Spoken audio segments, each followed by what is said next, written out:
where you have 2 million people out there hanging off of light poles and stuff and on top of buildings. That's what it's all about. And I was ready to go shirtless. I'm telling you, I was ready to take my shirt off. Well, Jackie, we know J.R. Smith would have taken his shirt off if there was a parade. I mean, you guys talk about Boston, the duck boats. I mean, there's some great local traditions for a lot of these parades too, right? It's one of the most incredible things because, especially going down the streets of Boston, in many cases, when the Red Sox did it right by Fenway Park for Perk and the Celtics, they start over near the river where the Boston Garden is. I feel badly for these Laker players, but these are the times that we're living in. As you know, your kids are probably remotely home from school. Yes, they are. Everybody's making sacrifices, and this is just another one of those, unfortunately. Absolutely. But here's what I know after living in Los Angeles for the past 5 years. The people here will be fine to party later. That they will still be available to party later. So whenever it is permissible for lots of people to gather in the streets, Laker fans are going to show out. They don't have to worry about people not coming, not being festive, not feeling like they're not in the moment anymore. It's going to be fine. It is a shame they can't do it now. But as you say, Jackie, we are all doing things a little bit differently, including this show. Welcome to The Jump. I'm Rachel Nichols. I am thrilled to be back in our downtown LA studio and joined now remotely by NBA champ Kendrick Perkins and the Hall of Famer Jackie McMullen. And coming up, after the massive success of the NBA bubble, we're going to discuss which aspects of bubble life we want to keep in the NBA next season. Everything is on the table, minus the snitch hotline. I don't think they're keeping that. Stick around for that. But first, we begin today's show with an update on the coaching search in Houston. Adrian Wojnarowski and Tim McMahon reporting Clippers assistant coach Ty Lue, quote, gaining momentum for the Rockets head coaching job after a meeting with Houston's ownership and management on Monday. Ty, of course, won a title as a Cavaliers head coach in 2016. And no matter who replaces Mike D'Antoni, they are going to inherit a roster and a style of play that is so unique, different from the rest of the league. Starting lineup also takes up just about $120 million of cap space, so you're not getting a lot of help coming from other places. Kendrick, how different do you expect the Rockets to look and play next season, given that Mike D'Antoni specifically was so associated with their style of play?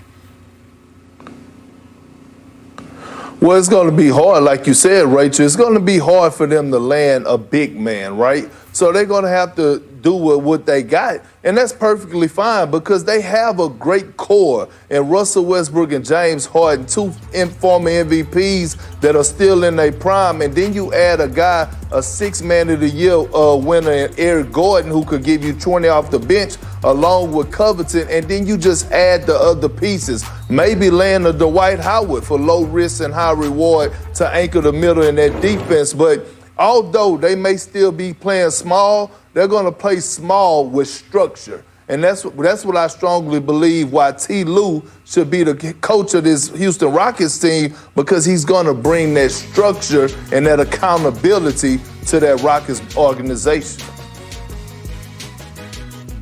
Well, Perk, you did land on the three guys, Gordon, Harden, Westbrook, that are the heart and soul of this team, but they're also where all the money lies, and they're all signed for quite a long time. So even if Daryl Morey wanted to pull the trigger, Rachel, on something big, I'm not 100% sure he really can do that. You mentioned the middle too, Perk, you know, low rent, high risk, or I guess you said the other way, low risk, high yield.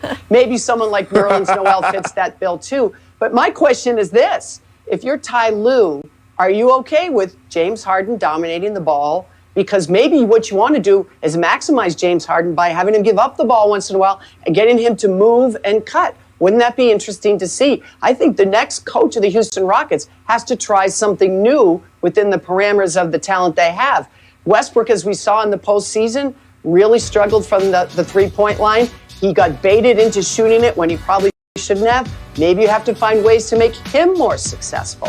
You've got to work with what you got because you don't have a lot of flexibility. Well, here's what I know, Jackie, and it's such a good point. Ty Lue is very good at real talk with superstars. He has the credibility of having played in the league for so long, having coached now for a while, having won a title, and really being someone that stood up to LeBron James and Kyrie Irving during that title run. Right. There's all these stories of even in the locker room at halftime of Game 7 of the 2016 Finals, him going toe-to-toe with LeBron and having that respect. So clearly clearly he's someone who would feel comfortable saying to James Harden, hey, you got to be able to play a little bit more of another way. And I've seen a little bit of an evolution in James Harden. He committed to defense in a way throughout the season, and particularly in the playoffs, in a way that I frankly hadn't seen before. I think he knows that this pairing with Russell Westbrook is on him. He is the one who wanted Russ there. And if it requires maybe giving up the ball a little bit, because Russ can't be the guy he kicks it out to and shoots. That's just not going to work with Russ's skill set right now. Maybe he is a little bit more willing to listen if Ty Lue is the one delivering that message. Perk, it didn't get past me that you suggested Dwight Howard. I don't know if you're proposing that Dwight Howard do like a whole redemption tour now that he's done with now that he's won a title with the Lakers. He's going to now go redeem himself with the Rockets. He's going to have a lot of teams on that list if you're going to make him go do that. Absolutely. And Rachel, he's probably going to range from anywhere of the vet minimum to maybe, close to $4 million a year. And the Rockets could afford that. And as we saw in this postseason, Dwight Howard still have a lot left in the tank. He's still one of the most athletic bigs in the league. And what they need right now, the Houston Rockets, is an athletic big, a dynamic roller, a guy that can anchor the defense, and Dwight Howard still could do that. Well, we'll see. I'm sure the Lakers have some interest in retaining him as well, which is a nice thing to be able to say about Dwight after all of these years, having him be a wanted guy in the league again. I do want to get to another team, though, because Ty Lue also reportedly in the mix as a leading candidate for the Clippers and Pelicans coaching vacancies. The Clippers interviewed another assistant under Doc, Sam Cassell, yesterday. So, Jackie, if you were Ty and you had to choose between these two, which is the more appealing job for you, the Clippers job or the New Orleans Pelicans job? Well, I'm going to try to crawl inside of Ty's head. And I think he wants to win now. And if you want to win now, then you go to the Clippers. Now, a ton of pressure if you go there. Because think about it. It didn't work this year. It cost Doc Rivers his job, which I still can't believe. If you don't win next year, it may cost you Kawhi Leonard and Paul George, because they can both decide, you know what? This isn't what we bargained for. We're out. I think Ty Lue relishes that. I don't think he'll mind it. And as we discussed just a moment ago, he can talk to these players in plain, tough talk. He's going to tell them what he expects, and he's going to expect them to deliver. And I think Kawhi will respond to that. And I think Paul George will as well. If I'm Ty, I'm running to that Clippers job. Well, Jackie, you're running to it. I'm running away from it. And I'm looking down there in the bayou, and I'm going to the swamplands down there with David Griffin and the New Orleans Pelicans. You have Zion Williamson, a guy that is box office, a guy that the sky's the limit. I mean, he is shooting for the stars and probably is going to land right on the moon, because he's everything that you want in the number one pick.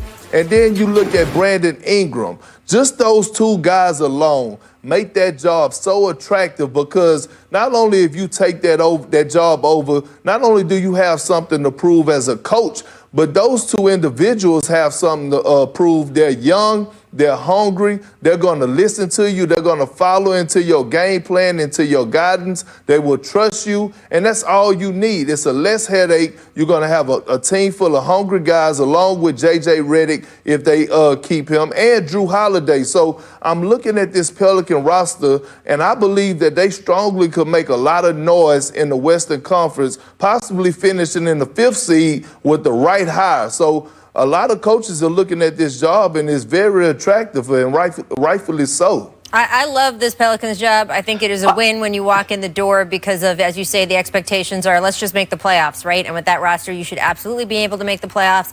Zion has the potential to be a generational player and the kind of guy that later we could look back 10 years from now and say, you had the chance to hook up and have a partnership with Zion Williamson and you didn't do it and you're crazy. But his health, and Jackie, I don't know where you are on this, it's not speculative. Zion missed half the season this past year. And then when it came time to be in the bubble, they were extremely conservative with him in the bubble as well, missed some key games that kept them from possibly being in the seeding game. So we know how David Griffin is managing him. That is a given when you're walking into this job. Jackie, how much would that concern you? Well, of course it would. That's why I answered the way I did. Perk, everything you said is true. Everything you said is true, except for this. If I'm a coach, I want to win now. And I want to win with two guys that I know are healthy, that are going to both first time, first all team in a good year. Paul George did not have a good year. Can he have a better year? We'll see. He was hurt as well. But when you talk about Zion, Who wouldn't want to coach him? Everybody would, but there's no guarantee yet that he's going to have a chance to get to where you're going,